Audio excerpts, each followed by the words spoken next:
दोस्तों, मैं मोहम्मद इनाम, आपका दोस्त।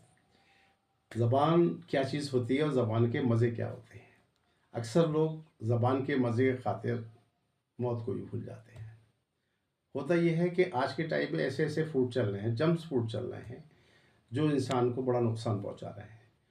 और वो जवान भी, बच्चे, औरतें, बूढ़े सब खा रहे हैं मज़े के लिए, क्योंकि ज़बान का मज़ा है। कोई भी चीज़ अगर अच्छी लगती है तो कहते हैं ये चीज़ अच्छी लग रही है, मगर उसके साइड इफ़ेक्ट क्या हैं, वो लोगों को नहीं मालूम है। ऐसी चीज़ें चलती हैं जो अच्छे ऑयल में हैं या नहीं है मैं नहीं समझता, मगर वो अच्छी नहीं है। तो उसे कैसे खाना है या नहीं खाना है, तो उसके बारे में सोचता हूँ। जगह-जगह ठेले भी लगे हुए हैं, दुकानें और बड़े-बड़े होटल खुले हुए हैं जंक फूड के। तो वो चीज़ें ये हैं कि मोमोज़ है, आपका चाउमीन है, मैकरोनी है, इस तरीके की चीज़ें हैं जो चाइना में ज़्यादा खाई जाती थी। आज चाइना से हमारे यहाँ भी आ गई हैं। खाना कोई बुराई नहीं है, मगर सवाल ये है कि लिमिट से ज़्यादा किसी चीज़ को खाया जाता है, तो उसकी प्रॉब्लम क्या-क्या होती है।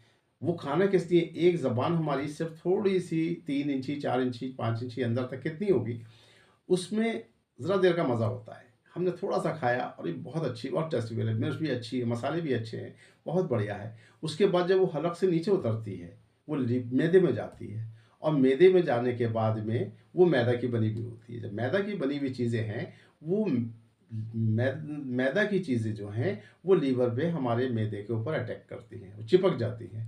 फिर वो आंतों में जाती हैं, आंतों में और नुकसान पहुँचाती हैं। होता क्या है कि वो चीज़ें फिर एक दिन हमारे पेट में तकलीफ़ें पैदा करना शुरू कर देती हैं। हमारे पेट में एसिड बनता है और वो एसिड ऐसा बनता है कि उससे हमारी गैस की प्रॉब्लम होती है। हमारे साथ और कई प्रॉब्लम क्रिएट होती हैं, तो उससे हमें और बीमारियाँ पैदा हो जाती हैं। तो एक चीज़ खाने से ज़बान का मज़ा लेने से कितनी बीमारी पैदा होती है। हम सिर्फ़ एक चीज़ का मज़ा लेते हैं, क्योंकि ज़बान का मज़ा बहुत कम टाइम का होता है। अगर हम कोई चीज़ अपने मुँह में रखते हैं, थोड़ी देर में ख़त्म हो जाती है। तो जब ज़बान का मज़ा एसिड बनते हैं उससे, उस एसिड से हमारी कई बीमारी पैदा होती हैं। पेट के अंदर हम देख नहीं रहे हैं, कहाँ क्या हो रहा है। अल्सर भी बन जाते हैं, ज़ख्म हो जाते हैं उसके अंदर। तकलीफ होती है, पेट का दर्द होता है, डॉक्टर को दिखाया जाता है, तो डॉक्टर एक देख दूसरे को दिखाओ, तीसरे को दिखाओ, आखिर ये होता है कि जब अल्सर होते हैं तो फिर एडमिट होना पड़ता है। उसका काफ़ी लंबा ट्रीटमेंट है।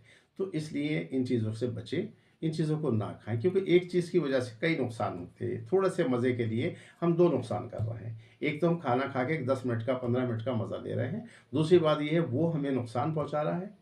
वो चीज़ें नुकसान पहुँचा रही हैं, जो नुकसान की चीज़ें हैं, आप अच्छी चीज़ें खाइए, बढ़िया चीज़ें खाइए, अपनी हेल्थ के लिए खाइए। आपकी हेल्थ है, तो आप ठीक है। हेल्थ इज़ वेल्थ कहा जाता है। जिस शख्स की हेल्थ अच्छी होती है, वो अच्छा रहता है। 1000 नेमतों की एक नेमत है हेल्थ। इसलिए आप अपनी हेल्थ के ऊपर ध्यान दीजिए। एक चीज़ से कितनी खाने से बीमारियाँ पैदा होती हैं। ये कई चीज़ें ऐसी हैं जंक फूड जो खाए जाते हैं, उससे इतनी बीमारी पैदा होती है कि हमें नुकसान पहुँचता है। एक जगह हम खाते हैं, वो खर्चा करते हैं, दूसरी जगह हम डॉक्टर को पैसे देते हैं, वो खर्चा करते हैं, और डॉक्टर को कितना पैसा, कोई उसका लिमिट नहीं है। कभी छोटा भी इलाज होता है, कभी बड़ा भी इलाज होता है, कभी एडमिट भी होना पड़ता है। इसलिए मेरा मशवरा है, मेरी बात का बुरा मत मानिएगा, मैं खाने का मैं वो नहीं रखता हूँ, मैं इससे कोई परहेज़ नहीं करता हूँ। मगर सवाल ये, कभी ज़रूरत पड़ी शादी-ब्याह में कहीं छोटा-मोटा चीज़ है, खा लीजिए हल्का-फुल्का ज़ायकेदार चीज़, मगर ऐसी चीज़ों से बचिए जो चीज़ आपके लिए नुकसानदेह है। अपनी हेल्थ का ख़्याल रखिए, अपने बच्चों का, अपने परिवार का ख़्याल रखिए। Health is wealth. मेरा कहने का मतलब ये है कि अपना ख्याल रखिए। अल्लाह हाफ़िज़। मैं आपका दोस्त मोहम्मद इनाम। सब्सक्राइब कीजिए, लाइक कीजिए।